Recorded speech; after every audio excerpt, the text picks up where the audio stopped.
Hello and welcome everybody once again to another episode of your podcast, We Connect from Sumati. And today we bring you an exciting episode. We bring you EdTech Chronicles from an idea to an impactful startup. I am your host, Raul Rivera, and for today's episode, we have a very important and interesting guest. He's actually the co-founder of Sumati, my colleague Francisco Perez. He is director of IT program management and co-founder of Sumati. Francisco has more than 12 years of experience in the EdTech sector. In that time, he has delivered innovative, large scale projects and solutions in a fast paced environment. Francisco is an analytical, data driven professional who is deeply committed to providing optimum customer and user experience. As a director of IT program management and co founder of Sumati, he has led and developed the organization product vision to deliver secure, automated proctoring solutions to clients around the world that safeguard learning outcomes and the integrity of online assessments. Francisco is also responsible for the ongoing innovation and development of Sumati's features and enhancements. Powered by the latest advancements in artificial intelligence and machine learning, Sumati offers a multilingual automated proctoring capable of being delivered simultaneously at scale anywhere around the world in real-time reporting, right? And Francisco is going to tell us a little bit more about that in a moment. So, welcome, Francisco. How are you today? I'm doing great, Raul. Very excited to be here. Thank you for inviting me. It's been a while since we've had one of these conversations. So just looking forward to our conversation and seeing what I can also share with the rest of our audience. Amazing. Great. Yes, I think that our audience, as you say, is going to appreciate your personal experience, both from an IT perspective and also from an entrepreneurship perspective. You know, if they have heard already about me particularly, but in this case, I'd like you to share your experiences with the audience, and we can do deep dives on technical aspects, also entrepreneurial aspects as well. And I think that it's going to be very enlightening for some of our audience, but also I think it's great that our audience is going to have the opportunity to meet a co-founder of Somati and get to know you a little bit better, Francisco. So how does it sound if we just get started right now with a couple of questions that I have prepared? Let's kick it off, Raul. So Francisco, you and I go way back in time, right? We've been colleagues for almost 12 years or so. And I know your motivations, but since we have the audience over here, why don't you start sharing what motivated you to enter into the ed tech industry, the ed tech sector, and what motivated you to accompany me and others into the creation of Sumari? Yeah, so this question goes a little bit way back. It is funny to think about it now when, you know, a little bit over a decade we were first introduced. I decided to shift careers to the education sector, knowing a little bit about what I had strived for, what aspirations I had when I was a little bit younger, and that definitely education was one of those paths that allowed you to really make sure you reach your potential, right? So initially, that was my main driver, right? How can you become a part of something greater than yourself? And education really, check lots of those boxes in that regards, and it's been a beautiful experience since I joined laureate education and have been able to work with so motivated and driven professionals, instructors, academic leaders in the space. In terms of Sumati, we had a very clear culture into executing, into not asking for additional advice, but really trying to tackle issues from the root on forth. And with Sumati, our main motivation was really how can we empower those institutions, regardless of their size, regardless of their country, and regardless of their student demographic, right? To be able to achieve their assessment goals. Most of education, it doesn't matter if it's within the professional certification, the continuous education, or the formal education space, require secure assessments. And we were fortunate enough to be surrounded by professionals in the space that wanted to push forward and be able to supervise exams in the countries where we participated with, which is mostly emerging markets. So that is another set of motivation, working, being able to enable institutions to reach those online goals was really, really enticing. Um, other additional, alternatives that were not present at the market at the time. When we started looking into how to secure exams online, how to do appropriate proctoring, really there were some solutions out there in the space that had some longevity, that had some that were burnt into the retina of some institutions, but really were meant for markets, not emerging markets. They were really more towards some established alternatives out there. So it really did not fit everybody's needs. So looking into emerging markets, how could we really be that solution for those markets?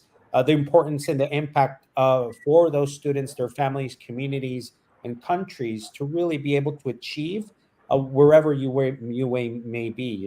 There's a lot of distance education at that point in time.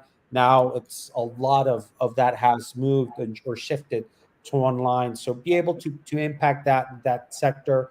And I think within the team, you and I have always discussed, around how can we create, the next big education company in the space. So I think it's a high entrepreneurial spirit, not being conformed by what you've achieved in the past, and really just shifting chapters and being able to try to impact as positively as you can others through the use of a solution or service like Somati eventually became.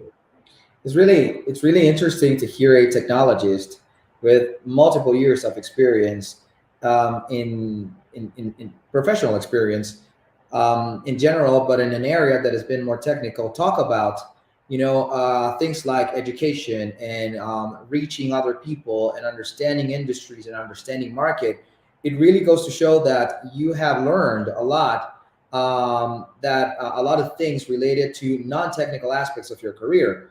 You basically have actually walked side by side with me and others, the entrepreneurial path, right? And that has actually taught you several things that allow you to talk the way in which you talk today, Francisco. So first of all, I feel happy and proud of listening to what you're saying. Um, Based on that comment that I just made, Francisco, how do you see, career paths for people like you with your professional background? People who are technologists don't necessarily are related, as to entrepreneurial roles, right? But given your experience, how do you see the future or of technical careers? And maybe you have any advice for professionals in the IT industry, and what would you tell them in terms of career and growth paths? No, that's a good way of trying to see how to get involved, right? I believe that when you're highly involved into an industry, into the company's mission and vision, like we've been and had the opportunity, we've been fortunate to be able to do this with Laureate specifically. Uh, but we were able to get to know the business. We had a lot of time being exposed to key academic leaders, uh, business leaders, instructors themselves as well, where we run a lot of projects that allow you to understand some of their pain points and what really drives them. So I think it's a little bit, experience, knowing the business, getting out of your comfort zone, because once you stop being just a contributor into a particular project, checking your X's and O's, doing your checklist, and moving on to the next project, you really get involved and get a little bit, what I would say, um, you understand the purpose, and that drives you. So I think we've had the opportunity to have that entrepreneurial um, mindset because we were able to participate in various experiences and projects that allowed us to see a little bit, you know, into the future, how business is done, but also how institutions really decide what they want to do. So that opens some perspective to you.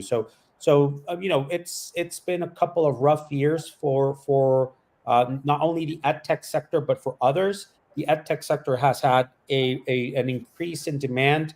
It has lowered and stabilized, but what is now a reality is that online learning and any edtech tooling that you can bring into your programs is an advantage. So, regardless of being an IT member or an individual contributor in another team, identifying that technology can fit and solve various solutions and level the playing field for various underserved communities is something that I think is notorious across whatever industry you have. And there are clear Right. winners that have remained from this high demand.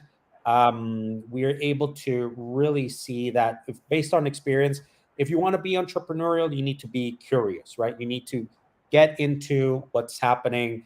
As I was mentioning, we've had the opportunity to be able to interact with businesses, but even if you don't lead those teams, you need to be curious. You need to ask. You need to be involved. You need to raise your hand and ask for some level of responsibility that allows you to understand a little bit more, right? And that definitely Laureate provided for us something, an opportunity to have a direct access to that. But knowing other founders, once you have an issue, it's up to you to really build the network of contacts. How can I reach out to people that are having this issue, validate a hypothesis, and be able to see if there's something that it is able to be done. Is there a real problem there that somebody needs to fix? And if I'm passionate enough to learn about that, if I'm curious enough and passionate enough to learn about that issue, then I'm also going to be very passionate into how to solve it, right? And most of the times,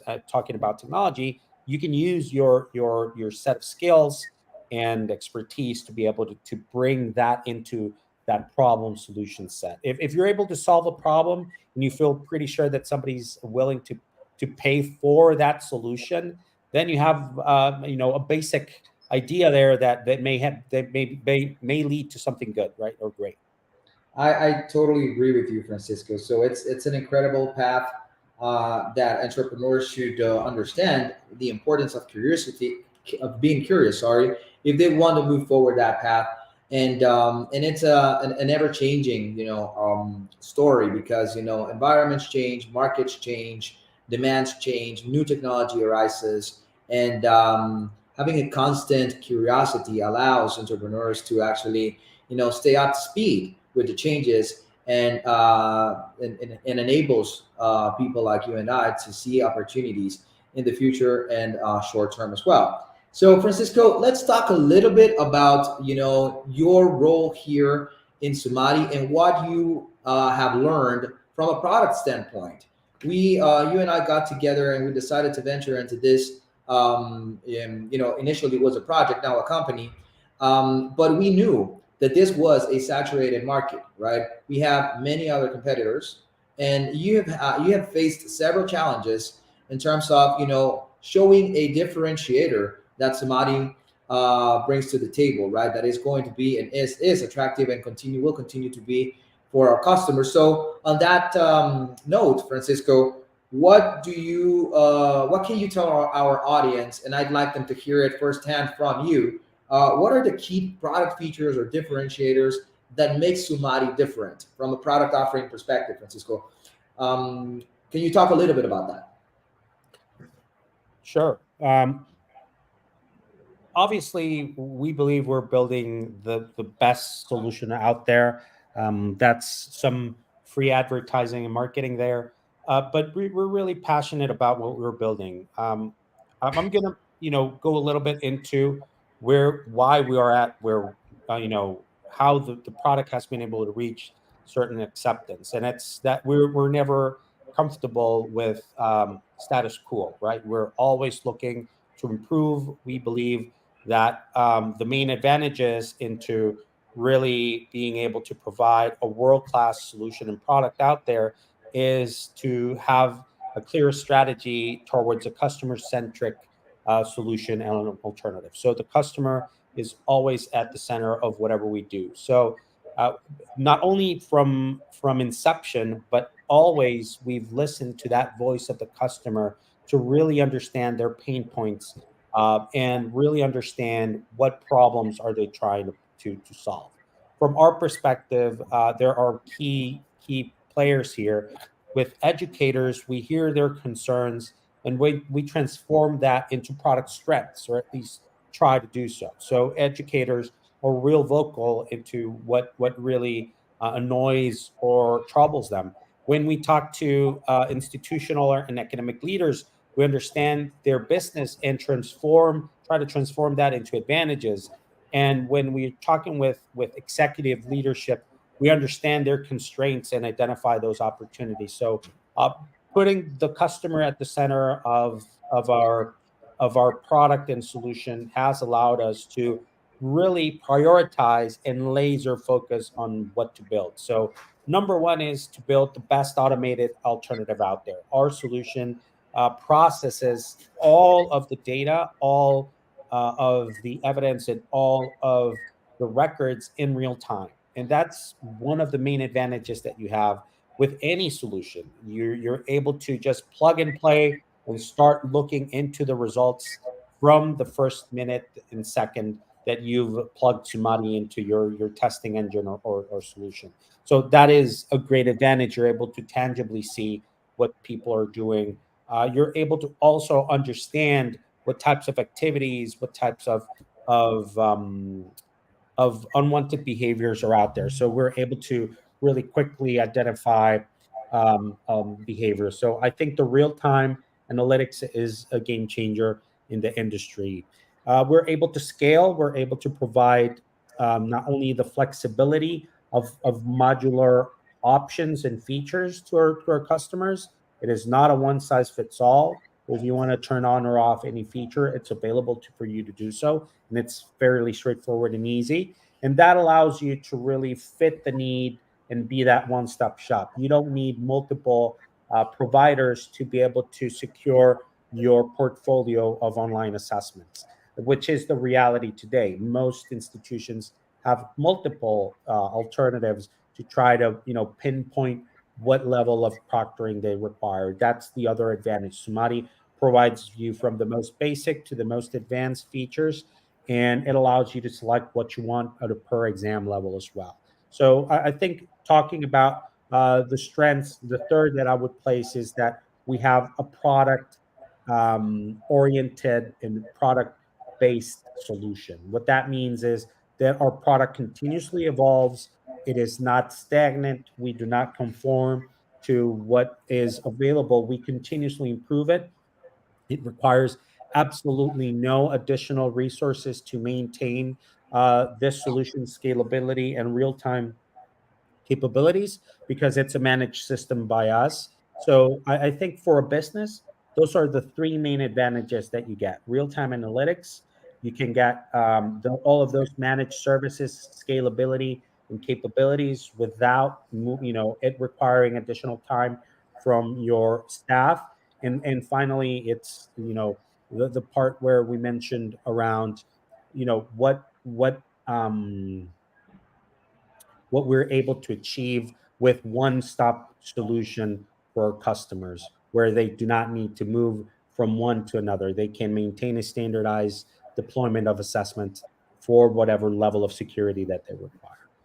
That was very thorough, Francisco. And you kind of summarized it into three key topics, right, or three key things or differentiator. One was real time analytics, right? That could be multiple things related to reporting, right? Which I believe that is one of the most important things that our customers, institutions, whether higher ed or government or professional certifications would need, right? The second one that you mentioned was we scale, we're able to scale, right? And that has a lot to do with the infrastructure or the underlying technology that supports Samadhi, right? And I'd like us to talk a little bit about volumes, right? And how you can provide some certainties with some quantitative data to our audience. And then you said, something along the lines of continuous evolution of the product, right? Continuous improvement. and I'd like you to talk about the methodology that we currently use. So why don't we start with the first topic, Francisco, about real-time analytics, right? Can you provide a little bit more detail and more color in terms of what real analytics means to us here at Samadi, and what are some innovations that you plan to bring to the market as soon as possible, without revealing any dates? But just speak a little bit about that, because I think that's one of the topics that our audience really would love to know a little bit more. Can you share some thoughts there? Sure, Raul.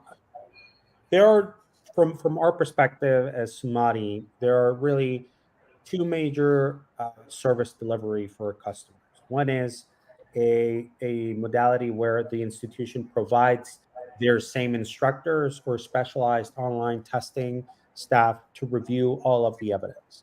But there's another alternative where that can be managed as a service. In both cases, Sumati really releases all of the tools and features that we've built for our specialized proctors to be enabled for your internal staff.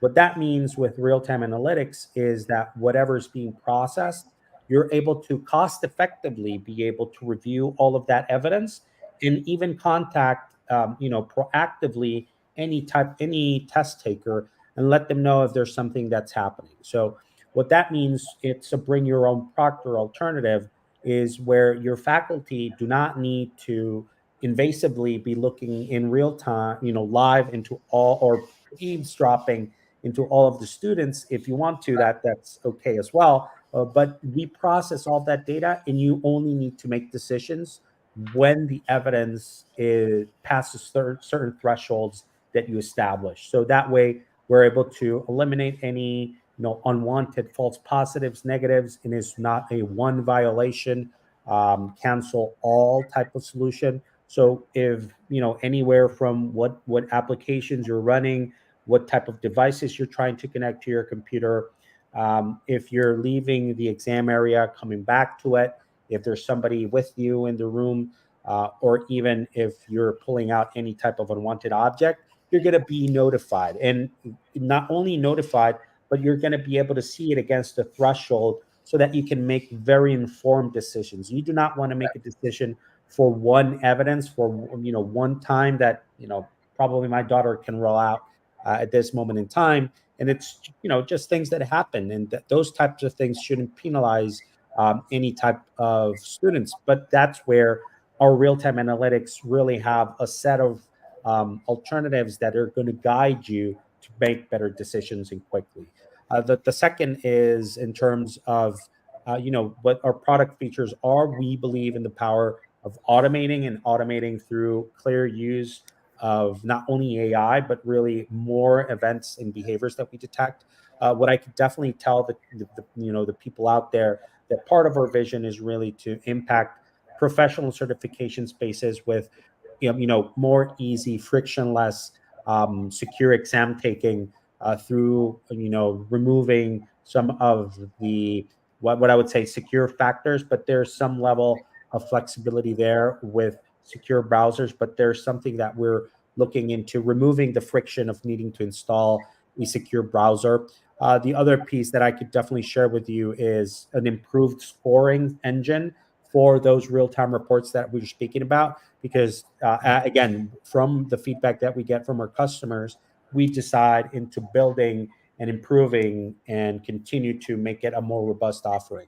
So that level of scoring is going to have a significant update, but also trusting more in edge AI. And when we mean edge AI is in taking advantage of computers and devices that are capable of running some AI capabilities to be able to place those verifications and processing more at the end of the user. And that allows you to even you know reduce the amount of time that you take to identify any unwanted behavior. So I think those are some of the three main things that I would like to share in terms of our roadmap.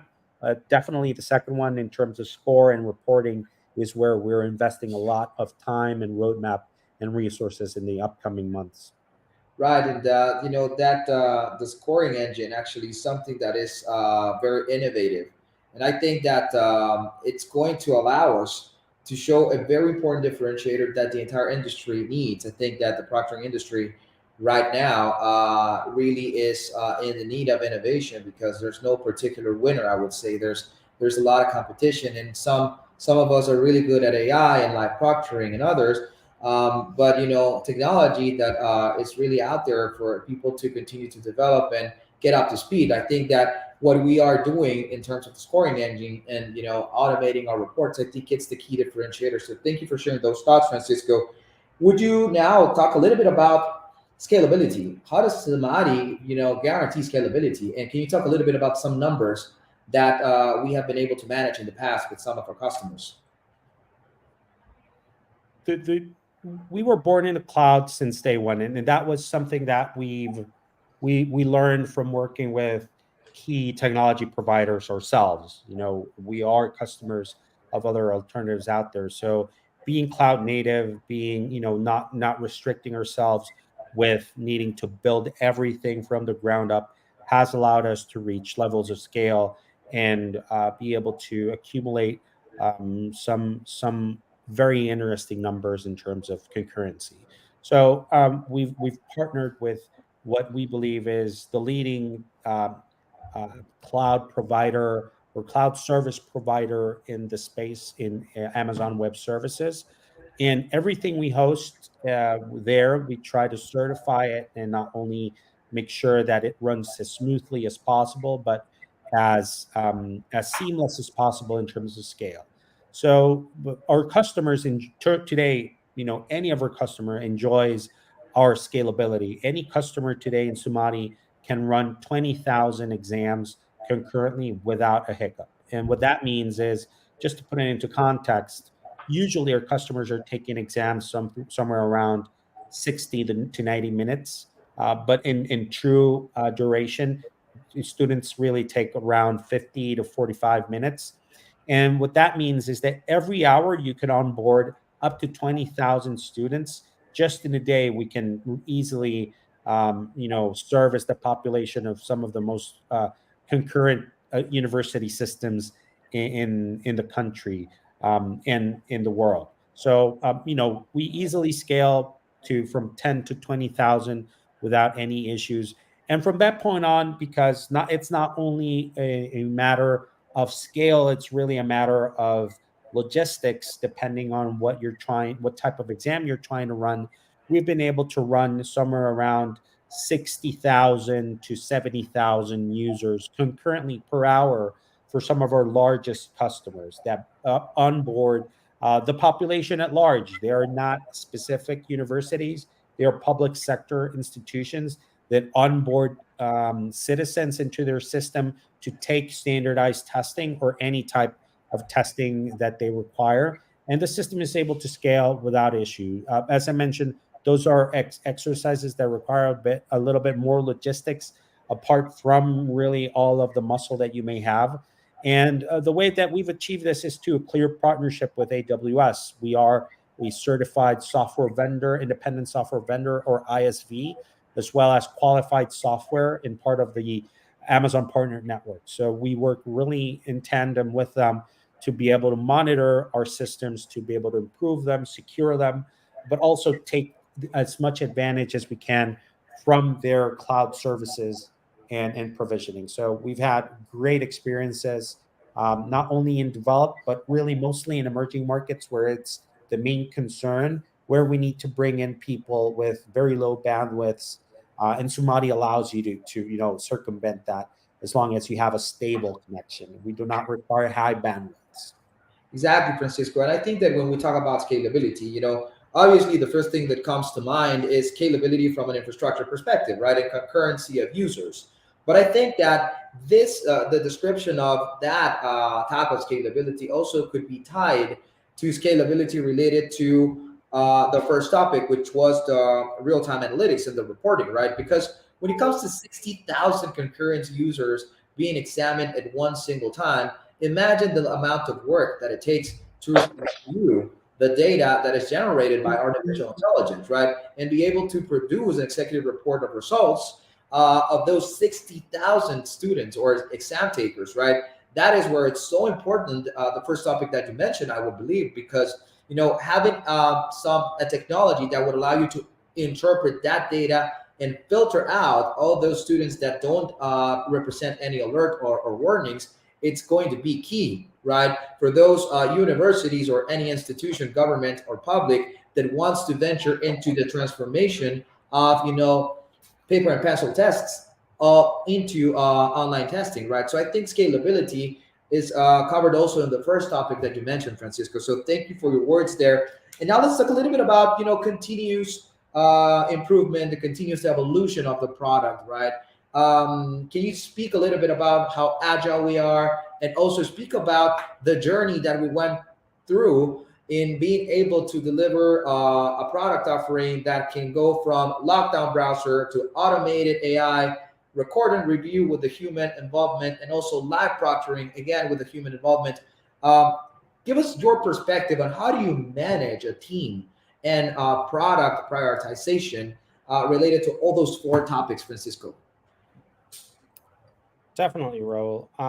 In terms of our journey started, a little bit over 7 years, I believe, where we were introduced to the agile mindset and methodology. From that perspective, from that point on, we've always been very project oriented.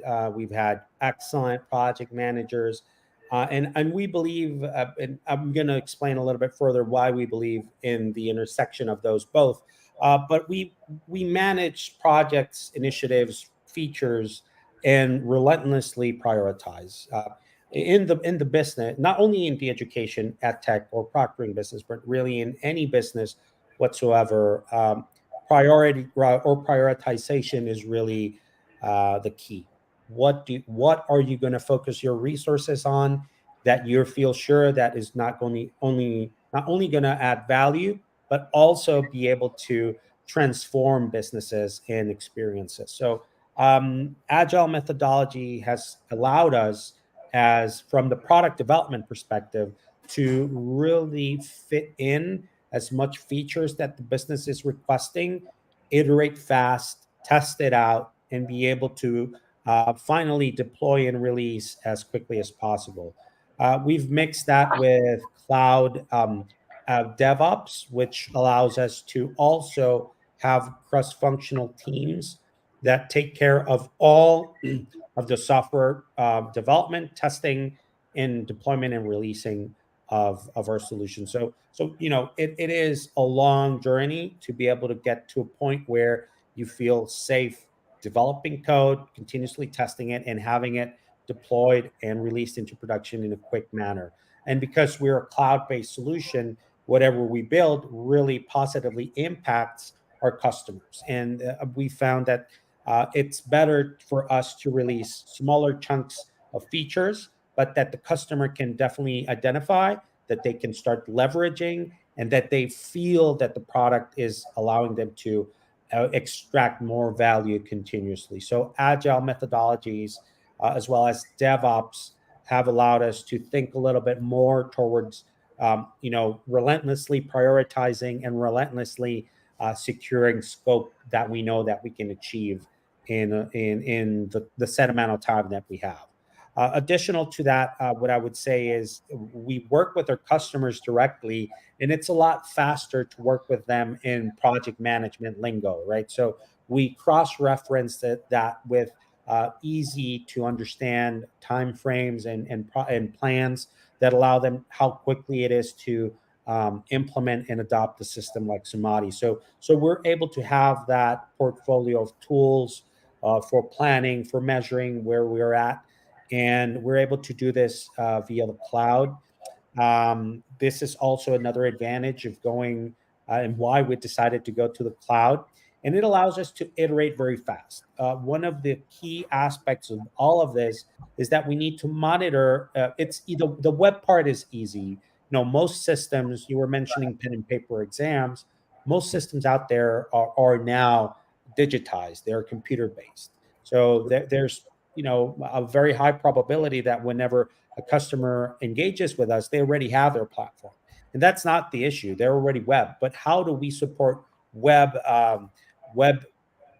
testing and computer-based exams, but secure them what in the different types of devices that our customers our end users have, really. So this is where the challenge comes into: how do we leverage modern technology and are able to deliver cross-platform applications to secure the device, which is the last mile of what Sumati delivers to our customers. So we've decided to go with a modern stack, a MERN stack that allows us to deliver via web development, so we can keep the same level of expertise, knowledge, and capabilities of our team, and not only deliver web services, web applications, but those same features and capabilities transform or translate very well to Mac operating systems, Windows operating systems, so that we can secure those devices as well. So that's why we've decided to go with those frameworks,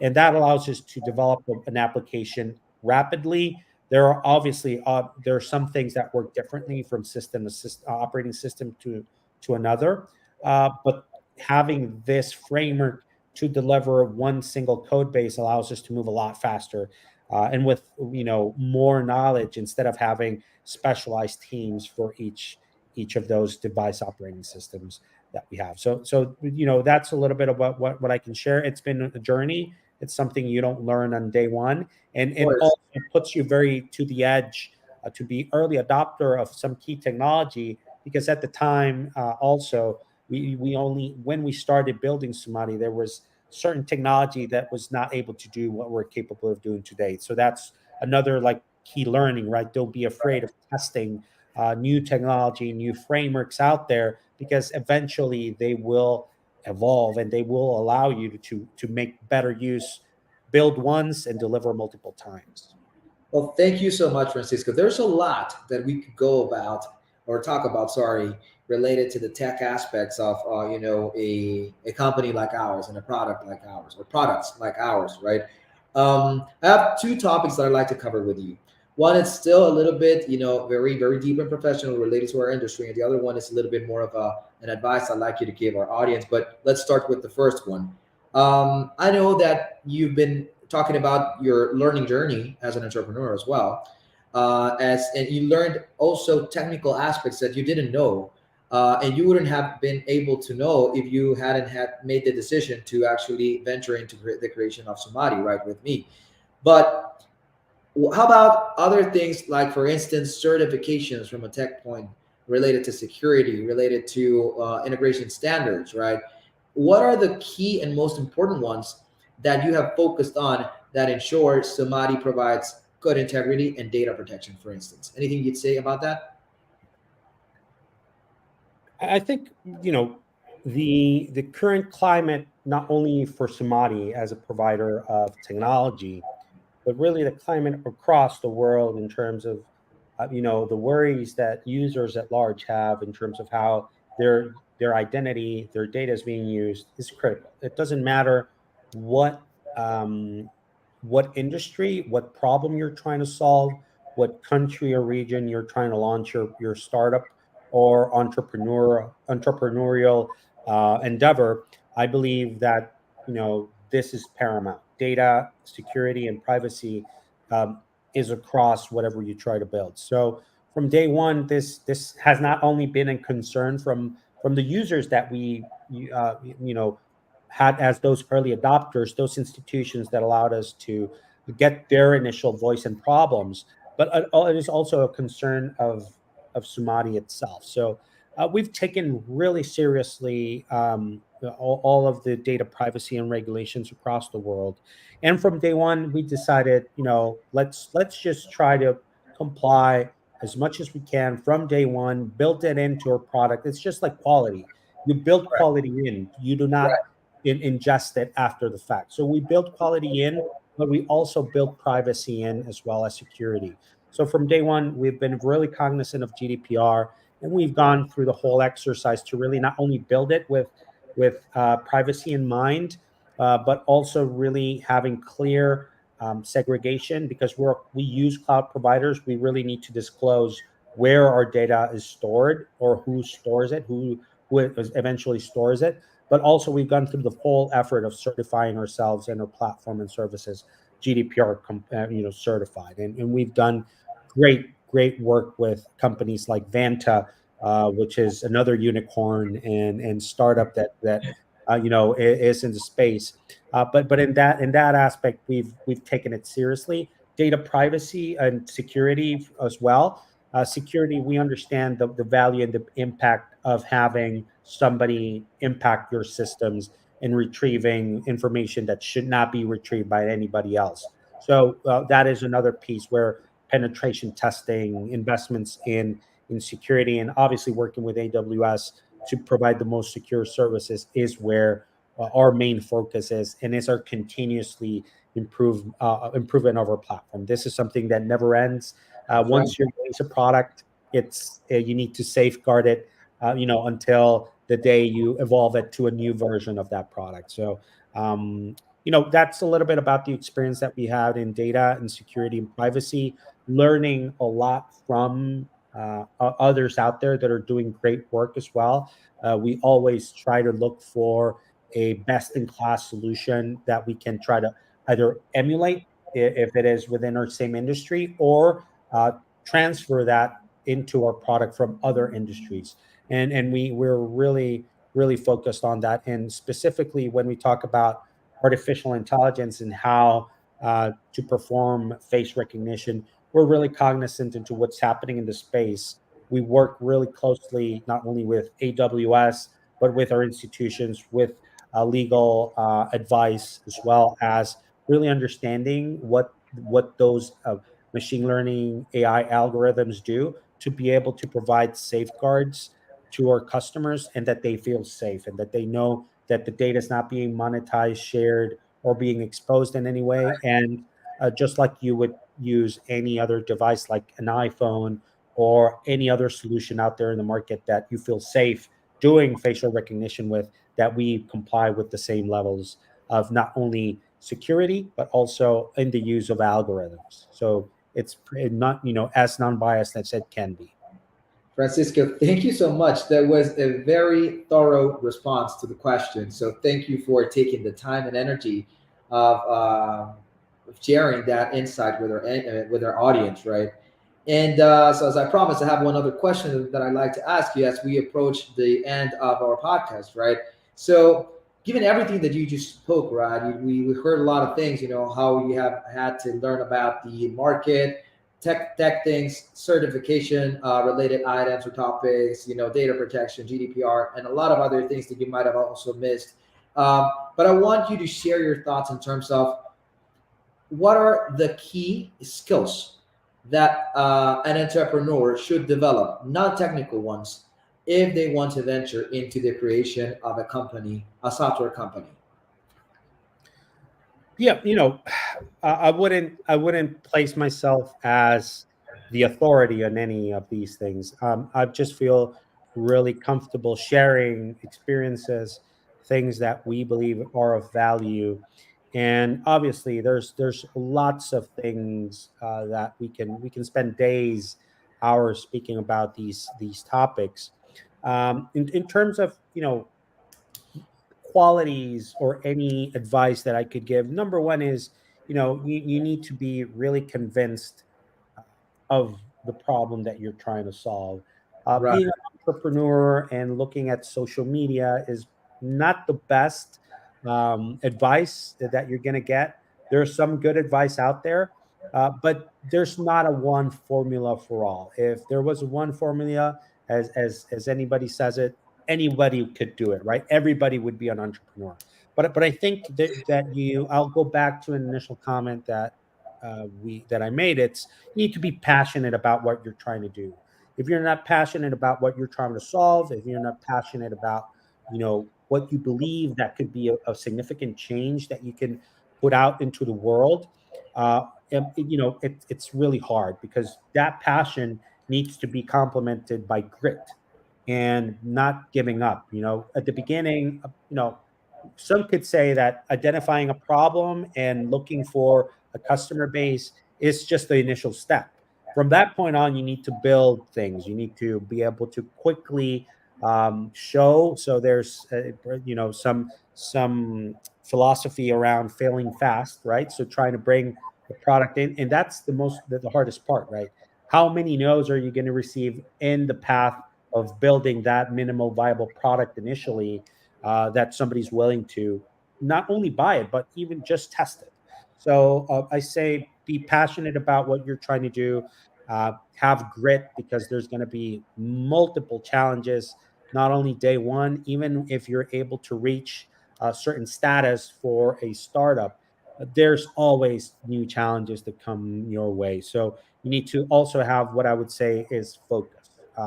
If you heavily focus on what you're trying to build, don't try to be a jack of all trades. You're not going to be able to solve all the issues at once. So if you're able to evolve in that idea, and you're able to nail down one thing, then you can go to the next as quickly as possible. So you know that's at a high level my advice.